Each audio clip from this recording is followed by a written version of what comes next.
என்று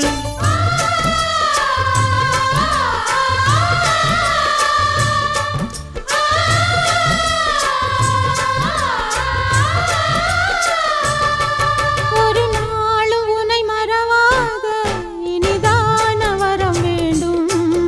உறவாலும் உடல் உயிராலும் பிரியாத வரம் வேண்டும்.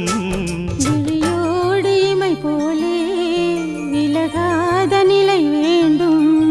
இணையான இளமானே ஆளும் உரையான இளமானே என்னையாளும் எஜமானே, உறவாலும் உடல் உயிராலும் பிரியாத வரம் வேண்டும்.